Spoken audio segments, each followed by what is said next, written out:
Breaking news చూస్తున్నాం. ఇటు Iran Israel యుద్ధం ఎఫెక్ట్తో ఇటు విశాఖ ఎయిర్పోర్ట్కి వేలాదిగా తరలి వస్తున్నాయి ఇప్పుడు containers. Hormuz strait of Hormuz జలసంధిని ఇటు ఇరాన్ క్లోజ్ చేయడంతో ఇటు గల్ఫ్ దేశాలకి ఆ కంటైనర్లు చేరుకోలేని పరిస్థితి. ఇటు ప్రస్తుతానికి ఆ కంటైనర్స్ అన్నీ కూడా ఇటు విశాఖకు చేరుకుంటున్నాయి పదుల వేలల సంఖ్యలో. విశాఖ నుంచి గల్ఫ్ దేశాలకు ప్రధానంగా ఇటు సీ ఫుడ్, అలాగే ఫార్మా, అలాగే జీడిపప్పు ఇలాంటి ఎగుమతి చేస్తూ ఉంటారు. ఇటు విశాఖ ఎయిర్పోర్ట్ చరిత్రలో ఇటు కస్టమ్స్ అధికారులకి కొత్త నిబంధనలు తీసుకొచ్చే ప్రయత్నాలు చేస్తున్నారు. ఇటు విశాఖపట్నం పోర్టు చరిత్రలో ఇలాంటి సంఘటన అంటే ఒక్కసారి పోర్టు నుంచి కంటైనర్స్ వెళ్ళిపోయిన తర్వాత తిరిగి వెనుకకు రావడం అనేది గతంలో ఎప్పుడు జరగలేదు. ఒకేసారి ఇటు వేలాది కంటైనర్ల రాకతో కొత్త నిబంధనల రూపకల్పన చేస్తున్నారు ఇటు విశాఖ పోర్టుకు సంబంధించిన అధికారులు. ఇందుకోసం ఇటు పోర్టులో 16,000 చదరపు స్థలాన్ని అధికారులు కోరినట్టు తెలుస్తుంది. దీంట్లో ఎక్కువ శాతం కంటైనర్స్లో ఈ ఫుడ్ కంటైనర్సే ఎక్కువగా ఉండటం. ఆ ఫుడ్ కంటైనర్లు సేఫ్గా ఉండాలంటే నిరంతరం వాటికి విద్యుత్ సరఫరా చేయాలి, విద్యుత్ అవసరం అవుతుంది. ఒక్కొక్క కంటైనర్ కోసం రోజుకు 5,000 ఖర్చు అవుతుందంటూ అంచనా వేస్తున్నారు. ఇలా ఎన్ని రోజులు ఆ కంటైనర్స్ని అలా ఉంచాలి? దానివల్ల కంటైనర్స్లో ఉన్న సామాగ్రి కంటే కరెంటు బిల్లే అధికంగా ఉండే అవకాశం ఉంటుంది అంటూ అధికారులు చెప్పుకొస్తున్నారు. ఒకసారి అసలు వైజాగ్ పోర్ట్ అలాగే గల్ఫ్ దేశాల మధ్య ఏదైతే ట్రేడ్ జరుగుతుందో ఆ ట్రేడ్ గురించి కొంత మాట్లాడుకునే ప్రయత్నం చేద్దాం.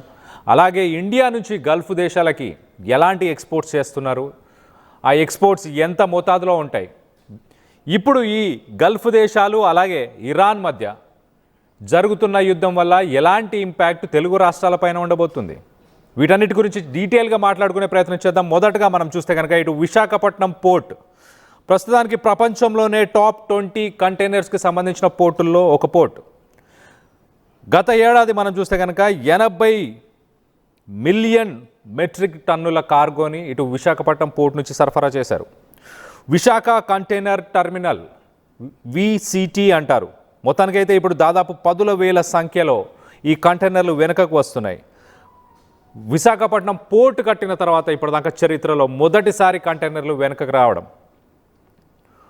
ప్రధానంగా ఇటు వైజాగ్ నుంచి పంపించే కంటైనర్స్లో ఏమేమి ఉంటాయి ఒకసారి మనం చూస్తే కనుక ఆంధ్రప్రదేశ్ సీ ఫుడ్ చాలా ఎక్కువ ప్రొడ్యూస్ చేస్తుంది. ఆ సీ ఫుడ్లో ఎక్కువ శాతం రొయ్యలు, అలాగే ఇటు బాస్మతి రైస్, అలాగే రైస్, వివిధ రకాల రైసులు కూడా మొత్తానికైతే ఇటు విశాఖపట్నం పోర్ట్ నుంచి ఎక్కువ మోతాదులో గల్ఫ్ నేషన్స్కి పంపిస్తూ ఉంటారు.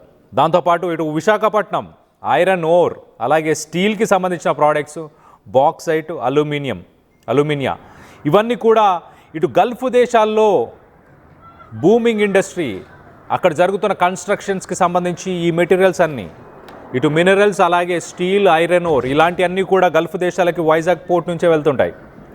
మరో పక్కన organic, inorganic chemicals, refined petroleum products, అలాగే వైజాగ్ రిఫైనరీస్ నుంచి వెళ్ళే ఇవన్నీ కూడా మొత్తానికైతే గల్ఫ్ దేశానికి ఇటు వైజాగ్ పోర్ట్ నుంచే వెళ్తుంటాయి. మరొక పక్కన మ్యానుఫ్యాక్చరింగ్ చేసిన కాంపోనెంట్స్, మెషినరీ ఇటు వైజాగ్లోని కొన్ని స్పెషల్ కార్గో బర్త్స్ నుంచి ఆ ఇంజనీరింగ్ గూడ్స్ కూడా వెళ్తుంటాయి. సో మొత్తం మీద ఇది ఆంధ్రప్రదేశ్ నుంచి వెళ్తున్న మినరల్స్ కావచ్చు, సీ ఫుడ్ కావచ్చు, మెరైన్ ప్రోడక్ట్స్, దాంతోపాటు ఇంజనీరింగ్ గూడ్స్. మరొక పక్కన ఇటు గల్ఫ్ దేశాలకి ఇండియా మొత్తంగా ఏం సరఫరా చేస్తుంది ఒకసారి మనం చూస్తే కనుక ఇటు ఇండియా మొత్తంగా 21.4% గల్ఫ్ దేశాలకి జెమ్స్ అండ్ జ్యువెలరీ ఇండియా నుంచి ఎక్స్పోర్ట్ అవుతుంది. ఇండియా నుంచి ఎక్స్పోర్ట్ అయ్యే దాంట్లో 21.4% గల్ఫ్ దేశాలకి వెళ్తుంది. మరో పక్కన పెట్రోలియం ప్రోడక్ట్స్, మన దగ్గరికి పెట్రోలియం వచ్చిన తర్వాత గల్ఫ్ దేశాల నుంచి దాన్ని రిఫైన్ చేస్తారు. రిఫైన్ చేసిన తర్వాత మినరల్ ఫ్యూయల్స్ అలాగే ఆయిల్స్గా మార్చిన తర్వాత మొత్తంగా దాంట్లోంచి 13.4% ఇప్పుడు గల్ఫ్ దేశాలకు ఎక్స్పోర్ట్ చేస్తూ ఉంటారు. అలాగే agricultural products and food products ఒకసారి మనం చూస్తే కనుక agricultural products and food products మొత్తంగా ఇటు గల్ఫ్ దేశాలకి ఇండియా నుంచి ఎక్స్పోర్ట్స్ అయ్యే అగ్రికల్చరల్ ప్రోడక్ట్స్లో దాదాపు 70 నుంచి 75%. ఇటు గల్ఫ్ దేశాల్లో ఉంటున్న వ్యక్తులందరికీ కూరగాయలు, అక్కడ ఉన్న వాళ్ళకి నూనెలు, అక్కడ ఉన్న వాళ్ళకి రైస్, అక్కడ ఉన్న వాళ్ళకి స్పైసెస్ కావచ్చు, మరీ ముఖ్యంగా మీట్ కూడా ఇటు ఇండియా నుంచే. దాదాపు 70 నుంచి 75% ఇండియా నుంచి వెళ్ళే రైస్ ఎక్స్పోర్ట్స్ అన్నీ కూడా గల్ఫ్ దేశాలకే. దాంతోపాటు ఎలక్ట్రానిక్స్ అండ్ మెషినరీ, ఈ మధ్యకాలంలో స్మార్ట్ ఫోన్స్ బూమ్ అవుతున్నాయి. సో చాలా మట్టుకి ఇండియాలో ప్రొడ్యూస్ చేసిన manufacturing goods, especially electronic goods, smart phones కావచ్చు, మిగతావన్నీ కూడా ఇండియాకి second largest electronics buyer Gulf దేశాలే. యునైటెడ్ అరబ్ ఎమిరేట్స్, మరి ముఖ్యంగా United Arab Emirates, Dubai, Riyadh, Abu Dhabi ఇలాంటి దేశాలు, ఇటు దుబాయ్ ఇలాంటి సిటీస్, మరి ముఖ్యంగా యునైటెడ్ అరబ్ ఎమిరేట్స్ ఇండియాకి సెకండ్ లార్జెస్ట్ ఎలక్ట్రానిక్స్ బయర్. మరో పక్కన ఫార్మాస్యూటికల్స్ గురించి కూడా కొంత మాట్లాడుకోవాలి మనం.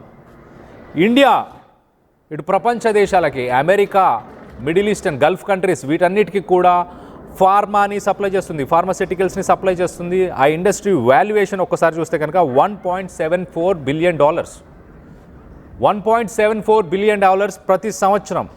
అంటే దాదాపు కొన్ని వేల కోట్లు, 10 నుంచి 15 వేల కోట్ల బిజినెస్ చేస్తుంది ఇటు గల్ఫ్ దేశాలతోని. అది ఓన్లీ ఫార్మాస్యూటికల్స్ పైన.